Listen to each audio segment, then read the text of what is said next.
Ladies and gentlemen, welcome to Pillar to Post. It is April 3rd, 2017, and tonight was Monday Night Raw. I hope you all enjoyed tonight's Monday Night Raw because, frankly, I did as well. One issue, though. Had one issue. Fell asleep. And it was not because I wasn't enjoying the show. It was because I had been battling insomnia. I got maybe an hour and a half of sleep last night. And my body just shut down for a little bit.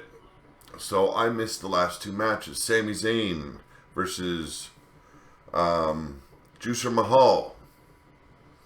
And the big match, Finn Balor, Seth Rollins versus Owens and Samoa Joe. So before I did a recording, I had to go and find those clips and actually watch those matches. And so here we are. Now, before we get going, I want you to do me a favor. I want you to please hit that subscribe button. Please hit that like button. Leave a damn comment, if you will. What did you think of tonight's Raw? Was it worthy of your attention for a change? Because what you got tonight, you cannot expect for next week. We had a lot of matches. We had surprises. We had the debut of the Revival on the main roster. They debuted on Raw tonight. The Hardys made their Raw debut tonight by defending their titles. We had Finn Balor's return. It was a not too bad match. It was, I say not too bad match. It was a pretty good night. The beginning was off the fucking chain. The fans showed their love, support for The Undertaker, and showed their fucking hatred for that fucking goof, Roman Reigns. Just bear with me for a second. I've got to minimize my shit so I can get my match card up here that I took notes on. Now I'm done with that. So, we were still in Orlando. We were at the Amway Center in Orlando, Florida tonight, live. And Raw actually put together a decent show for a change. This is what they should be striving for week in and week out. Instead, and unfortunately, they proved one thing. They can actually book a show. They just care not to. They did it tonight. They booked a decent show. But come next week, are we going to see that same booking? I don't fucking think so. And I'm thinking the smart people out there, they don't believe they will either. We also had Hall of Famer Kurt Angle named General Manager of Raw. It was rumored, it was speculated. Now that can all be shut down because it is true. I want to say straight through the whole fucking night. The fans of Orlando, I don't know if it was because they were kind of losing their attention halfway through. You got to remember, this is 13 plus hours of wrestling. From NXT, WrestleMania, and Monday Night Raw. 13 plus hours of wrestling. I'm not the only one tired. There is a lot of people tired out there because it is a lot of wrestling to cover, especially live. Tomorrow we have SmackDown. So I'm hoping for a really good night for a change. So I can sit there through the whole show and not have to go back later on and watch matches so that way I know what the fuck happened. We had the wave through the main event match. The fans were doing the wave. Like, this crowd was just out there. At the beginning, it was great, and then it started to seem like they were just losing attention at times. They were playing around with beach balls. There were so many different chants out there. It was just ridiculous. It was amped. It felt good. It felt like Monday Night Raw that we used to know, especially when the fans are that lively. I just wish they would have been a little bit more focused on what was going on. But they clearly let Vince McMahon and company know this is what we want. Start giving it to us. So, what did I think of the show? I think it was a pretty good show. It is a lot better than what we have been getting. I fell asleep. That doesn't count though. That's on me because I'm tired. I am exhausted.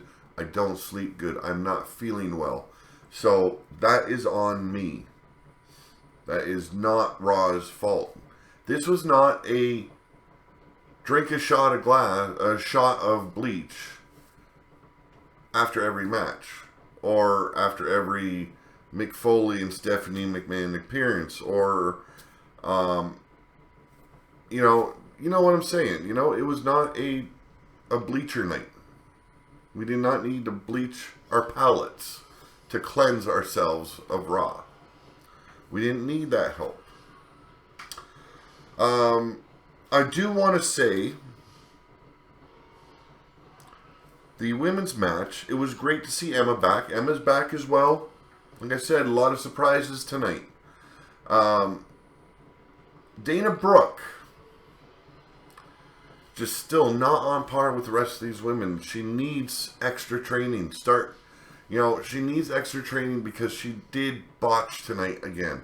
There was a double drop kick to Nia Jax tonight, and she missed by a mile. Ended up being a single drop kick from, I believe it was Bayley that was drop kicking Nia Jax with her. It was just, she's just still not on par yet.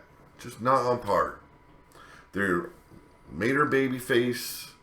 She tagged with Sasha Banks and Bayley, and it just didn't feel right. They still need to work. This women's division on Raw needs a lot of work.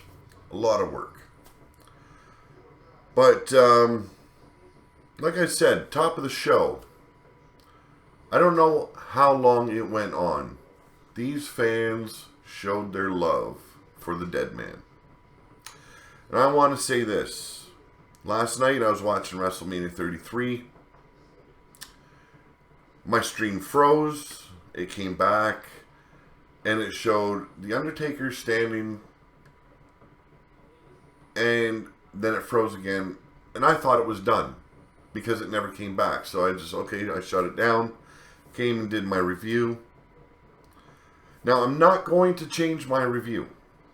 The match between Undertaker and Roman Reigns was terrible.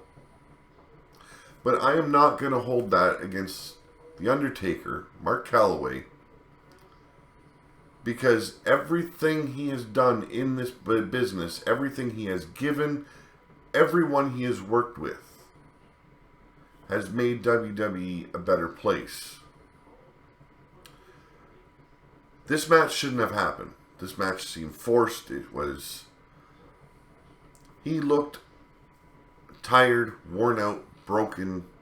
The guy could barely move. So, I hate saying it, but I am happy he retired.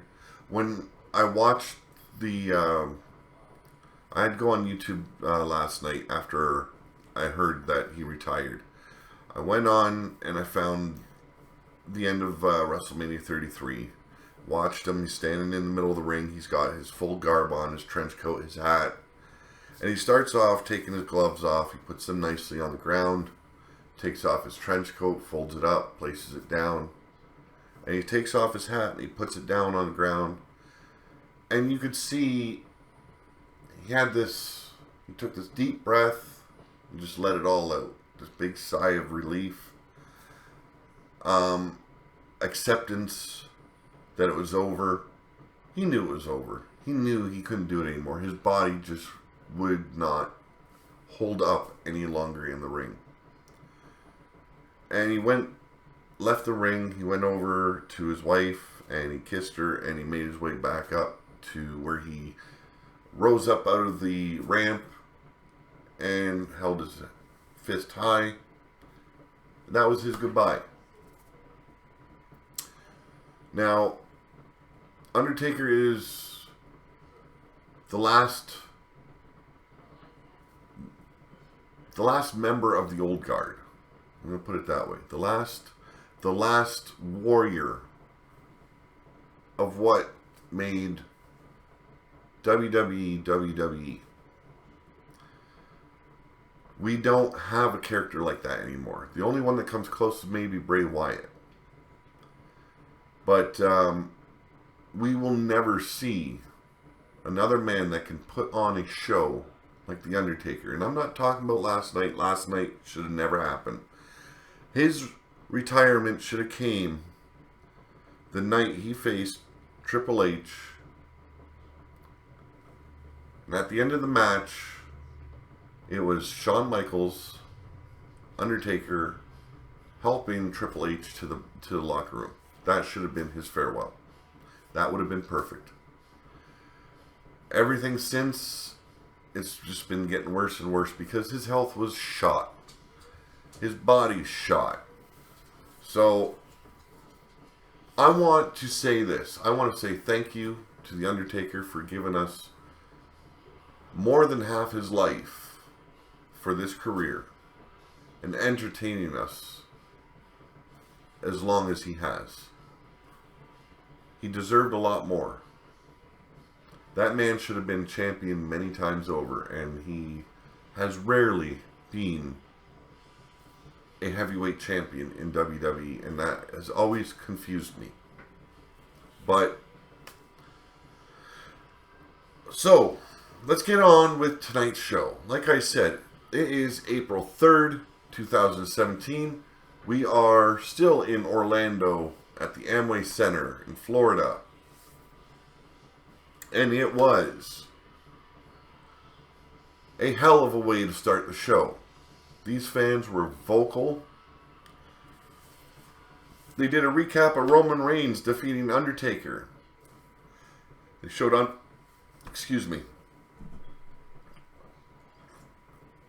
They showed Undertaker leaving his gear in the ring as if to signify retiring. They showed a fan sign thanking Taker, and the crowd chant got started. They started chanting one more match. Then Roman Reigns' music hit, and this is after a long spell of chants for The Undertaker. Roman Reigns' music hits and the boos. Oh my God, they just cascaded throughout that arena. They blew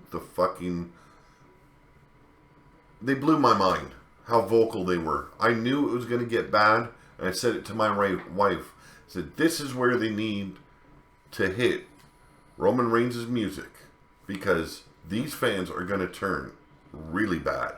And they did. Cole, Graves, and Saxton started talking.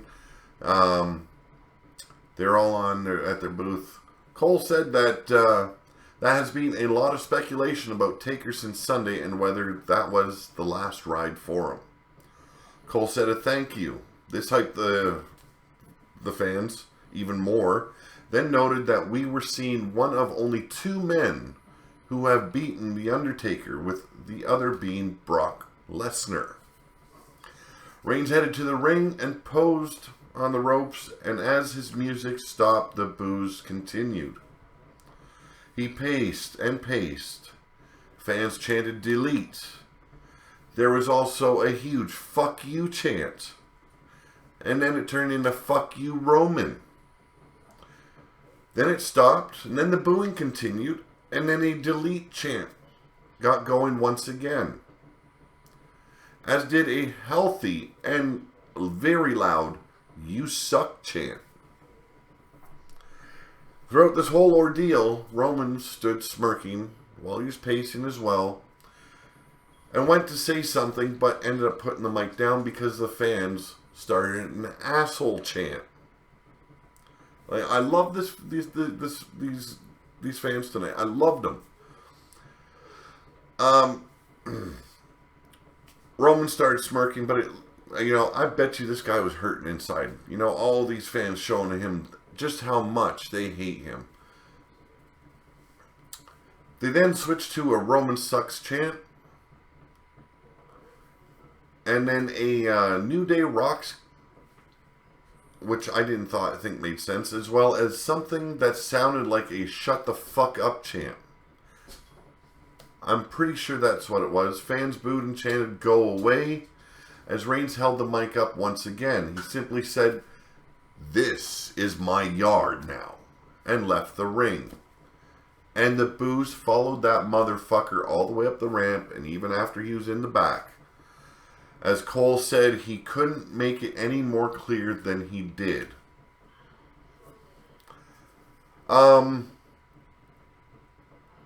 If you watch this, during these chants, there's little bits of body language from Roman Reigns. At one point, he took his finger and he started going like this. "I've got you eating out of the palm of my hand." That's what he mouthed. So, could this be a sign of a heel turn? We've heard Triple H say, "Isn't he heel already?" We've also heard Roman say, "Why do I have to go heel? Why can't I just be who I am? Why can't I just skirt the gray lines? Dabble in a little bit of both, the heel and the face tactics." Who knows? Who knows? But tonight, the fans were on point. They did exactly what they wanted to. There was no way the production truck was going to tone down those boos and all those "fuck you" chants and "asshole" chants. There's no way they were going to dumb that down and let him pretend he is a superhero and a Superman, No way that was fucking happening tonight. So, our first match. Matt and Jeff Hardy versus Carl Anderson and Luke Gallows for the Raw Tag Team Championship. This was a rematch for what happened at WrestleMania. Gallows and Anderson come to the ring as the commentary team recapped the return of the Hardys at WrestleMania. They showed stills of WrestleMania action, including the John Cena proposal. They introduced Matt and Jeff Hardy for the Raw Tag Team Championship rematch. And that brought out a chorus of "delete, delete, delete." It was wonderful. It was beautiful. I have one problem. You can see Matt Hardy is struggling with the whole broken gimmick. He still wants to use it. They have him coming out as the Team Extreme. They've got the old Team Extreme music going. Jeff Hardy has no problem. He's kind of stuck with that whole thing throughout his career. Matt Hardy, you can see it on his face. He's got that broken gimmick going. He does the delete every now and then. I'm hoping they're going to turn this into the broken universe soon. This is what reinvigorated their career. This is what needs to go back to.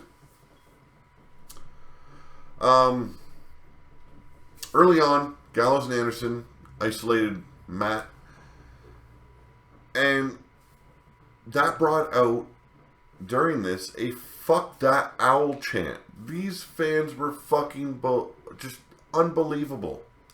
They then turned to an "obsolete" chant. Matt got a hot tag to Jeff, who splashed Gallows for a 2 count. Jeff hit a dive off the steps on him outside against the barrier. Back in the ring, Gallows and Anderson hit the Boot of Doom for 2, then tried for a Magic Killer. Matt Hardy here saved Jeff, and Jeff countered and hit the Twist of Fate on Gallows. Jeff tags in Matt Hardy, who hits Twist of Fate on Gallows again, then Jeff hits the Swanton. Matt covers for the win. Now, yes, I did not go into too much detail. I want to try and tone that down a bit. I want to say this. This was a great match. It was a pretty damn good match. I shouldn't have said great. I've seen better, but it was a good match for Monday Night Raw. This is what Monday Night Raw needs to start bringing us. Cole noted that Matt and Jeff Hardy will be on Raw Talk after the show on the WWE Network. It was a solid match. It was a hot crowd. That made it even better.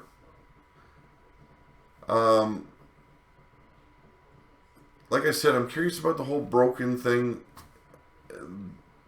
Are they going... I want to find a clip of Raw Talk tonight after I'm doing this, because I want to see if Matt Hardy is going to continue with the broken gimmick, or is he going to dumb it down. Move into Cole hyping Brock Lesnar appearing, as well as Seth Rollins and Chris Jericho versus Kevin Owens and Samoa Joe for later on tonight.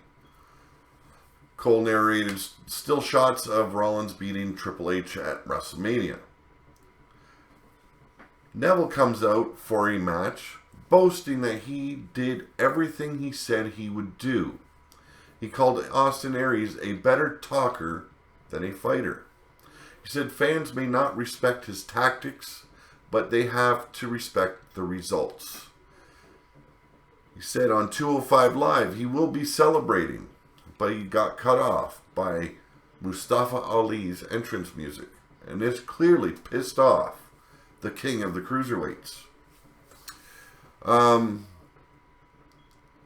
The fans actually were pretty good through this match. They seemed to be enjoying it.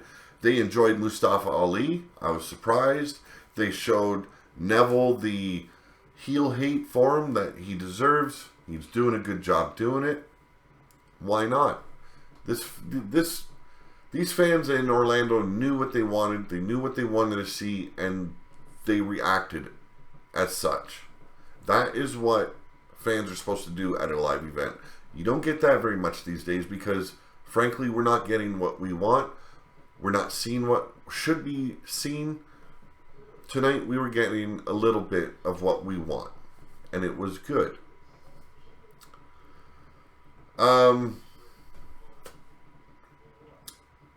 Now, Graves noted that these two previously had a strong match on 205 Live.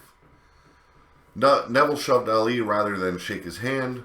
Ali got the better of Neville early on, hitting a springboard moonsault from the corner to the floor. Neville took back over the action before the commercial break hit. This is what made falling asleep even easier tonight, because all the commercial breaks, like I said, I didn't intend to fall asleep. It wasn't no fault of Raw's. I was just body tired. After the break, Neville hits a wicked suplex followed by a hard clothesline. The fans paid attention to a beach ball in the crowd and chanted "Beach Ball Mania." That's what I said. Their attention span was very short tonight because we are going on 13 plus hours of wrestling. Ali hit a springboard Spanish fly, then hit a reverse Frankensteiner into a DDT. Neville broke the count in the ropes. Ali went for an inverted 450, but Neville escaped just in time. He climbed up to the top rope, intending to do Red Arrow. Got a huge ovation from the fans, and he just kind of looked down at them and said, "Fuck you." He got down and applied the Rings of Saturn to capture the win. Your winner, Neville, the king of the cruiserweights. Like I said, these fans were just rabid. But despite Ali and Neville having a good show, there's no reaction to Ali cutting off the Neville promo, which I thought was a little bit weird.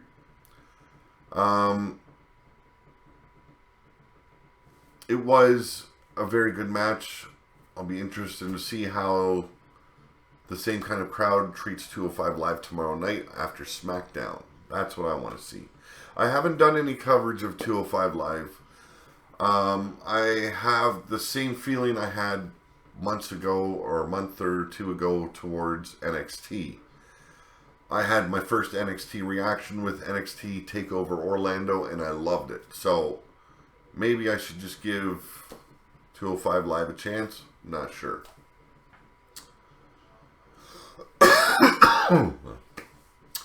So they showed more stills of WrestleMania.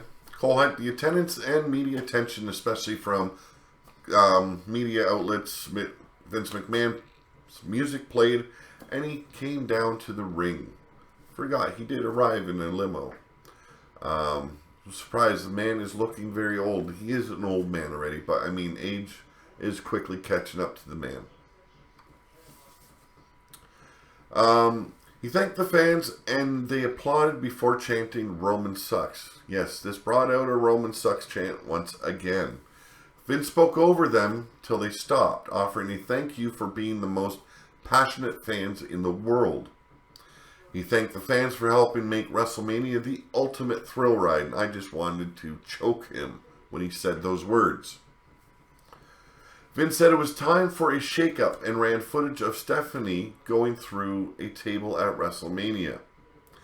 He said his daughter could be out for some time, and that drew a cheer.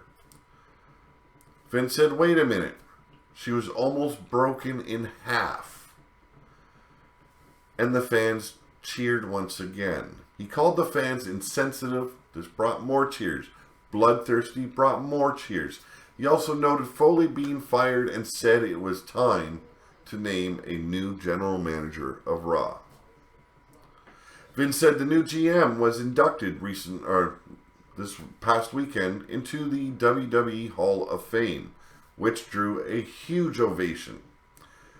Until Teddy Long's music played and he came out dancing like he usually does. The cheers died down very quickly. Vince quickly interjected and said, "Look, Teddy, it's not you. Quit dancing and leave." And we got a holla holla. So Teddy was disappointed but shrugged it off and left anyway. He continued dancing right out through the curtain. Vince quickly announced Kurt Angle would be the new general manager of Raw. The fans delivered a "You suck" chant instantly. Kurt Angle's music hit. Vince shook his hand and said, "Congratulations, you better do a good job." Cole called it a rousing endorsement. I don't fucking give a shit about Cole, but this is what he said. Vince left and the fans continued to sing along with Kurt's music, then chanted, "Welcome back."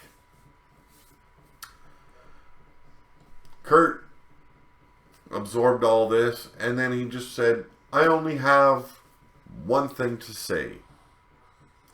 It's great to be back on Monday Night Raw. Oh, it's true. It's damn true." His music played him out. Fans were just in love with him. Everyone's happy he's back. Graves said Brock Lesnar would address the fans for the first time since winning the title. Now, is it Brock addressing the fans, or is it Paul Heyman? Because they should be a little bit clear on that. Brock Lesnar rarely utters a word on Raw.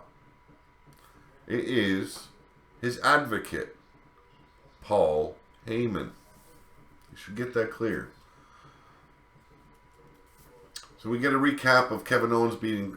Oh, jumping ahead a little bit here. Backstage, we get a little incident with Kevin Owens and Samoa Joe. What, am I jumping ahead here?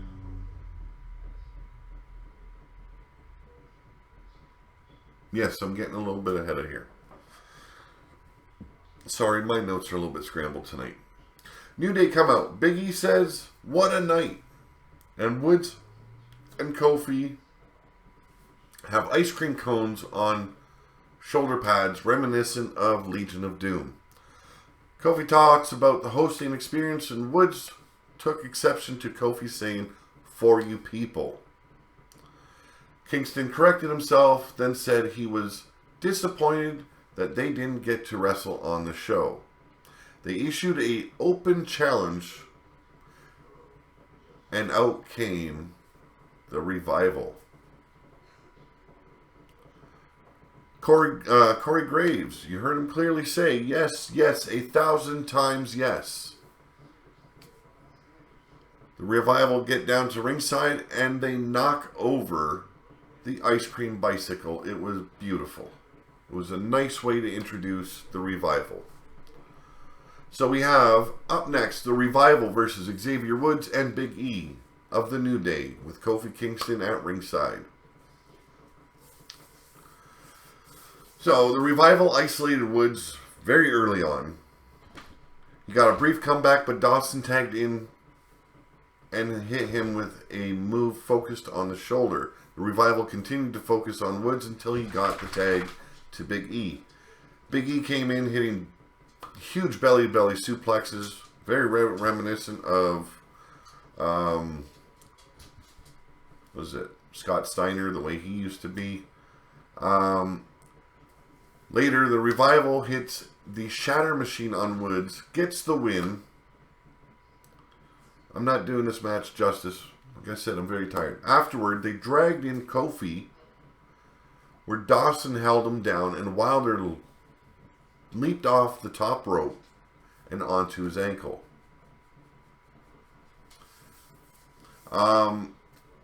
Your winners, like I said, were the Revival. They had one thing in mind tonight. That was make an impact. They clearly did just that. It was a great impact. It let the locker room know we are here. It was a great call-up. I have to say, it was a great call-up. It was time. We all know the tag team division on Raw needs some more tag teams in there. It needs to be restructured. It needs help. This will help. These guys, they're clearly a throwback to old school tag team wrestling. I love the way they move. I've said it in one of my prior podcasts. These guys remind me of the Minnesota Wrecking Crew. That was the Anderson brothers, Arn and Ole, or Ole, whatever one it was. Also, the way Dean Malenko moved in the ring. You know, these guys, like I said, are a throwback. They are a great tag team to watch. Every move in that ring has a purpose. Every thing done tells a story in there.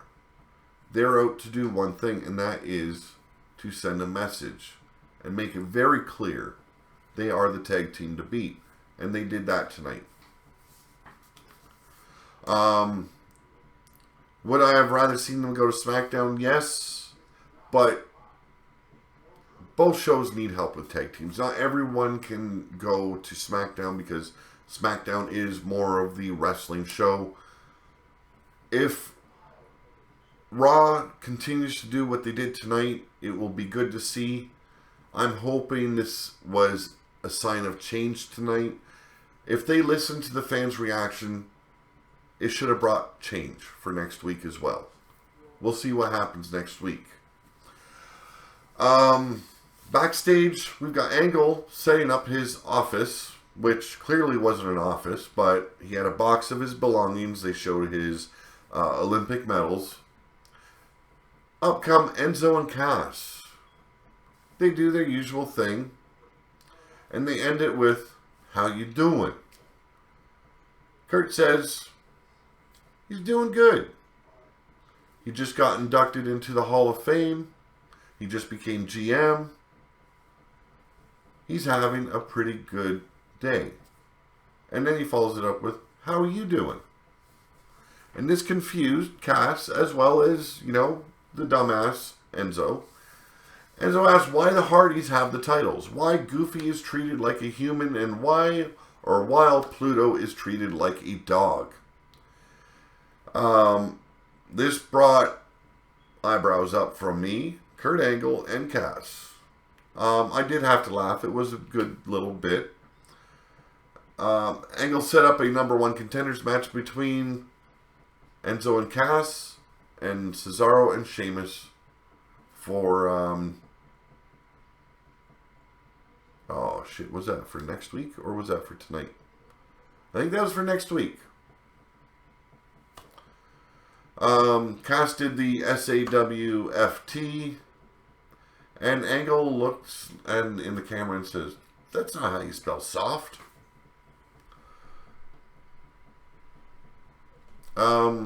We're getting it was more of a comedic role for Kurt Angle. I was hoping for a more serious role.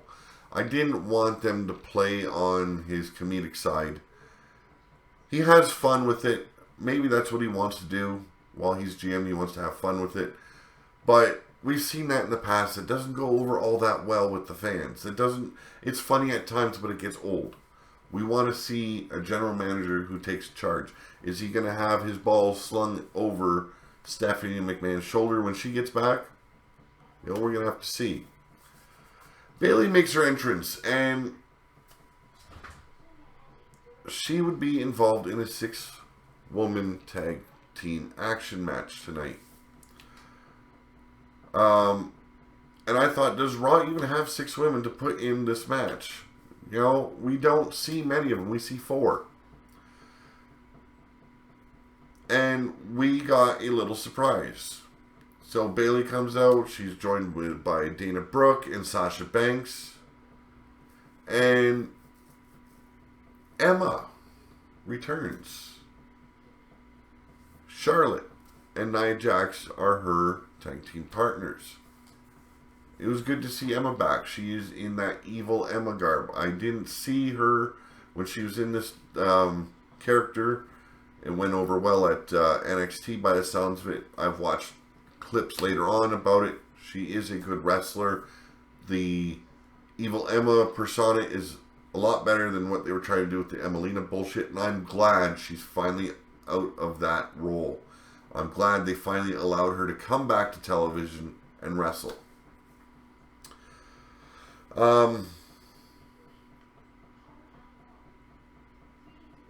So, top of the match, Dana and Charlotte teased us to start the match, but Charlotte quickly backed into the corner and Emma tagged in. Fans were clearly Bayley fans tonight. They were singing her song. Emma got the better of Bayley going into a break. In the end, Charlotte tapped out to the bank statement for a submission victory.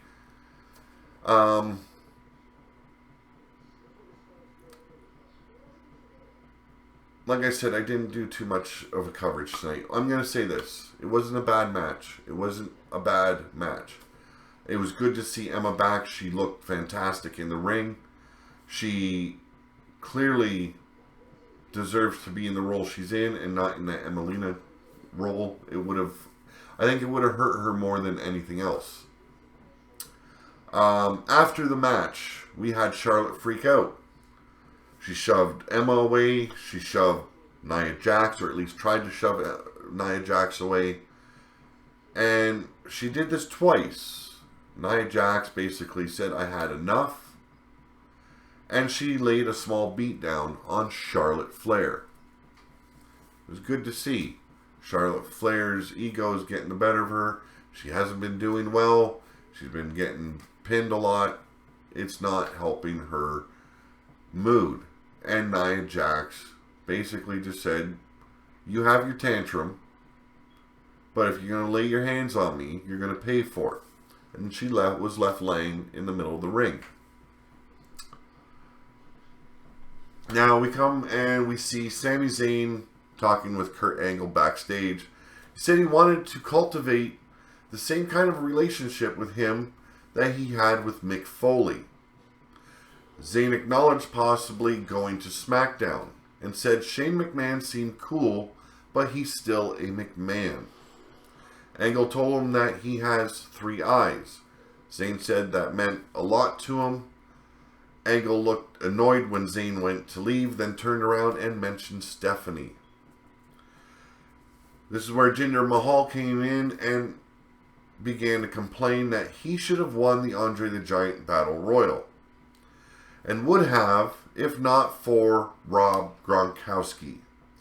Jinder and Zayn began bickering, so Angle booked them in a match tonight.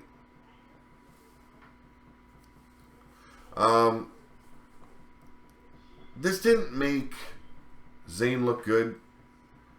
It didn't, in my eyes, it didn't make him look good. It made him look like a suck-up. He wanted to kiss the new GM's ass right away. This guy's got so much fucking potential, and they waste it every week. And we get another announcement that Brock Lesnar would be on the show after the break. And we come back with more WrestleMania stills. Brock Lesnar and Paul Heyman make their entrance. Cole said Lesnar versus Goldberg was the most intense 10 minutes of action he can remember. And I wanted to shoot myself in the head. Honestly, it was the dumbest comment I heard from an announcer or a commentator. 10 minutes? Was it clearly 10 minutes? Because I thought it was like maybe 5, the most. At the most, 5 minutes. But maybe I'm wrong.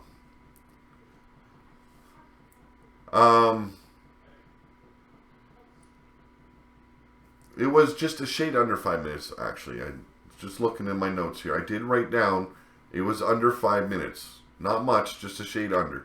Heyman introduced himself and Lesnar, then cut his promo based on a fairy tale theme he used in the video package shown yesterday at WrestleMania. Heyman said the superhero got his ass kicked by the Beast when he went to Suplex City. Heyman said the kids shouldn't worry because the fairy tale had a happy ending. You won't be seeing Bill Goldberg around here anymore. So yes, thank you Taker and thank you Brock. He said thank you Taker and thank you Brock for one reason. The fans started chanting thank you Taker. And then when he said we won't be seeing Bill Goldberg anymore, the fans began to thank Lesnar. Heyman said Lesnar is looking for new challengers. He ran down a list that included the Hardys and Seth Rollins. Heyman said that Lesnar won't be the champion who takes selfies with the title and knows time is fleeting. Heyman called Lesnar the disruptor of the status quo. Heyman mentioned 23-2. He said history demands that those two go one-on-one to determine whose yard it really is. And I thought right there we just went through this. We just went through a fucking terrible match with a storyline involving whose yard it is.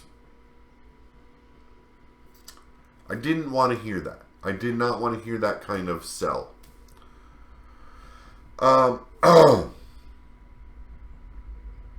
Let's see, where was I? Okay, Heyman mentioned 23-2. He said history demands, yes, to determine whose yard it really is. We're out here talking about you, Roman Reigns. Roman Reigns, who's spending the whole night walking around the locker room barking orders like he's the big dog of WWE. And the fans began to chant for Balor.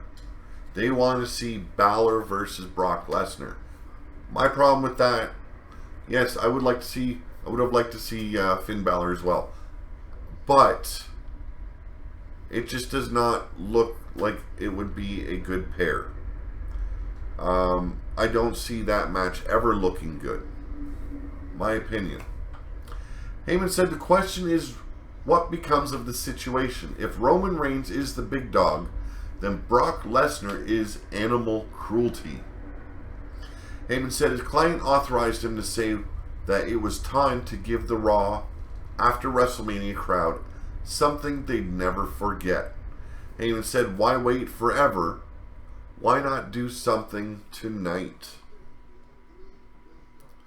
And clearly we were not going to get Roman Reigns stepping up to Brock Lesnar tonight.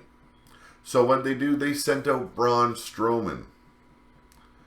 Heyman went instantly to the apron, while Braun and Lesnar stared each other down. Strowman said he saw Reigns had Brock's attention. He said when he finishes with Reigns, maybe he'll have Lesnar's attention because Brock damn sure has his. Strowman shoved Lesnar, who smiled and put the belt down. He held the arms out, but Strowman backed off and left the ring to a massive boo. Graves said Strowman told Lesnar they would do it on his time, and he knows where he's at. This is the second time I've seen Strowman do this. He basically challenges the guy and then backs off, and it's like a bitch out. He bitched out.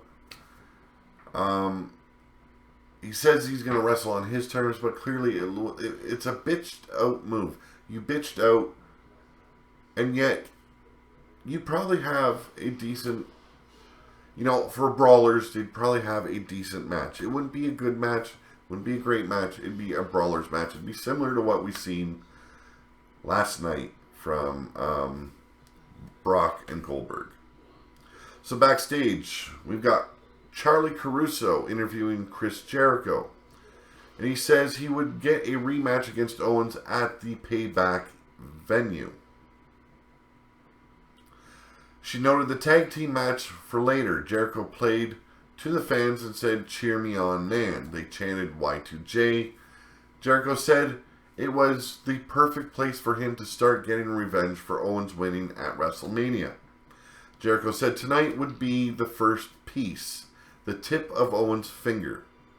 Jericho said Owens was not able to be beaten by the tip of his finger and put that on the list. This brought on an attack by Owens, and who fought back against him, but Samoa Joe came up and helped him out, and they put the bastard through a table and left him laying there in the wreckage. It was a good way to end that little promo. I liked it. I like Kevin Owens and Samoa Joe together. They're two brutes. Backstage, we come back from a commercial. We see a little rundown of SmackDown commercial, complete with a ridiculous maggot and worm slideshow. Then we come backstage, and Angle tells Rollins that Jericho was in no shape to compete tonight, but the match was still on, and he would have to find a partner. So up next, we get Sheamus and Cesaro versus Big Cass and Enzo. And clearly, I was wrong earlier on. Like I said, I'm tired. This is for the #1 contenders slot for the Hardys Raw Tag Team Championship.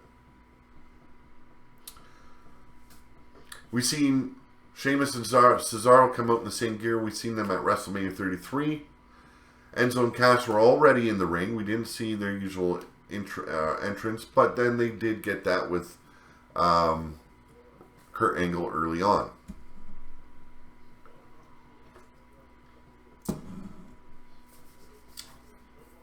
They got the early advantage on Sheamus and Cesaro before going into a break. Cesaro gave Enzo the swing, then locked him in the sharpshooter. Cass broke it up with a big boot, then took a tag to be legal. Some boos came from that. Cass hit a side slam, then an Empire elbow. Cass followed it up with a big boot and set up for the rocket launcher, but Sheamus broke things up as well. Sheamus tossed Enzo off the ropes and into a Cesaro uppercut for the win. So your #1 contenders are Sheamus and Cesaro. We all knew that. The finish was a cool spot. It was. It was a nice look. It satisfied the crowd. And yes, the crowd broke down, and they broke down in a song, which was weird. I couldn't tell you what they were singing. I really can't. I couldn't understand it. But it was clear that the wrestling fatigue was beginning to set into this crowd. Everyone was tired. I guarantee everyone at this venue had been watching everything that happened at NXT, be it at home or at the arena. Everyone had been watching what happened on Monday night, WrestleMania. And going into tonight, I was at home this whole time, and I'm tired from it. It's an overload of wrestling. That many hours of wrestling. Even my wife said it was a lot of wrestling. And she goes, and you got more tomorrow and Wednesday. It's a lot to consume. It really is. They hyped the Rollins and an opponent versus Joe and Owens. We've seen more WrestleMania stills. The WrestleMania theme song was basically in overkill mode tonight. They were playing it every chance they had. It pissed me off. I was tired of it. I didn't want to hear it anymore. So up next we get Sami Zayn versus Juicer Jinder Mahal. We got a quick recap of Gronkowski, who hindered Jinder Mahal's supposed victory in the Andre the Giant Memorial Battle Royal. The crowd was clearly into Sami Zayn and sang along as he made his entrance down to the ring. Mahal jumped him at ringside, and once in the ring, the referee checked on Zayn before starting the match. Mahal got the better of Zayn early on, but Zayn did manage to come back with an exploder suplex and a haluva kick to take the win. Now, I want to point this out. The fans had absolutely no interest in Jinder Mahal. They were clearly and totally into Sami Zayn tonight, singing along with his entrance theme. It was good. It sounded good. He got recognized tonight by the fans. They weren't just kind of dead. We got another segment with Cole. I shouldn't say segment, but Cole been kind of pushing this whole shake-up starting next week. Is it a Raw draft, or is it a draft, or is it going to be a trade? I'm not clearly sure about that, but we'll see. My question is, do they need to stretch it out throughout the whole show? Do they have to keep on repeating it? Clearly, we are watching. Cole noted the shakeup again and said it would start next week. Graves hyped Austin Aries versus TJ Perkins versus Jack Gallagher versus Mustafa Ali to determine the new #1 contender to the Cruiserweight Championship. Renee Young and Jerry Lawler were also noted as hosting Raw Talk tonight and will feature Bayley, the Hardys, and Bill Goldberg. And up next, we get Kevin Owens and Samoa Joe versus Seth Rollins and a mystery partner. Well, clearly that mystery partner is already out of the bag, since I mentioned early on Finn Balor made his return. It is Seth Rollins and Finn Balor. I thought this a bit odd of a pairing. Yes, Seth Rollins is face now, but it was Seth Rollins that put Finn Balor on the shelf, so it didn't make much sense to me. I wasn't feeling that connection. There was no connection there to be had. Clearly, Finn Balor should have been coming back for revenge of Seth Rollins.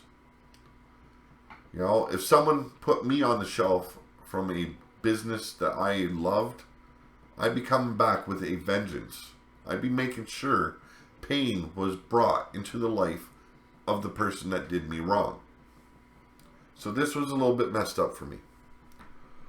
Cole talked about Balor's injury coming from a match with Rollins, and Graves said time heals all wounds. Graves mentioned all four men having history in NXT as opponents, and Cole said all four men were former NXT champions. Rollins and Owens had an early exchange, then Owens and Balor ended up in the ring. Owens rolled out to avoid him, but Balor gave chase and hit a dropkick against the barricade. A bit later, Rollins hit a flip dive that actually went over both heels, and he sold a knee pain. And this clearly broke down to that as well. They began attacking Seth Rollins' knee shortly after. Joe worked on Rollins in the ring, throwing a kick to get a 2. Later, Rollins ends up getting caught in the coquina clutch. He broke it off and nailed Joe with an enziguri. Hot tag to Owens and Balor. And Balor threw a drop kick to the face, then a series of chops. Owens blocked a chop with an elbow, but Finn threw a kick. Balor went top rope, but Joe tried to stop him. Balor goes for the coup de grace, and clearly Kevin Owens seen it coming and evaded. Balor ducks the move, but then got caught with a slam from Owens. I'm too tired to go through all the moves they did, so I am breaking it down in a dumb version. Balor avoids a pop-up powerbomb and kicks Owens, and then hits a sling blade. Balor targets Owens, but Joe cut him off by going for the coquina clutch. Rollins takes him out, but eats a kick. Balor ends up hitting the coup de grace on Owens and gets the win. And yes, you can hear my throat is just killing me.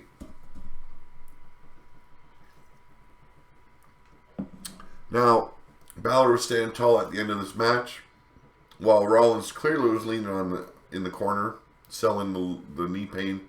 He probably was hurt. And if it was a legit knee injury, clearly he was hurting tonight.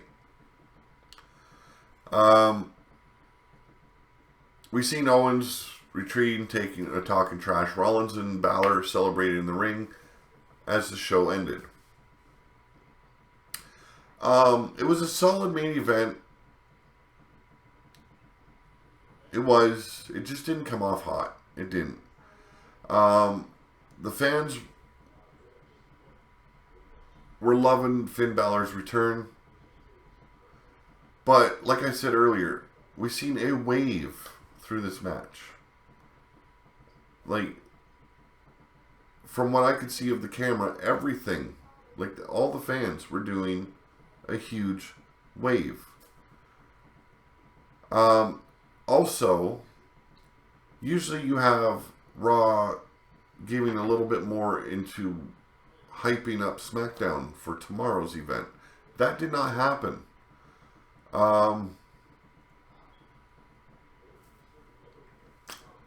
Was it a great show? No, it was a good show for a change. We had a good show. We should be happy with what we got. We should. My problem is, will they continue with this kind of show? This is the kind of show we should be getting, like I said, week in and week out. And it's sad to say we probably won't get that. Now, I'm going to end the show here. Because like I said, I'm one tired motherfucker. I need another drink before So please, if you enjoyed the podcast tonight, this was Pillar to Post. My name is Pete Wall. Please hit that subscribe and like button. Leave a comment if you will. And tell me, did you enjoy tonight's Monday Night Raw? I did. I might have fallen asleep through the last 2 matches, but I did enjoy. And I clearly went back and I watched what I missed. So, I'm going to say goodnight, folks. I will see you tomorrow after SmackDown with my review, results, as well as my reaction. Have a good night.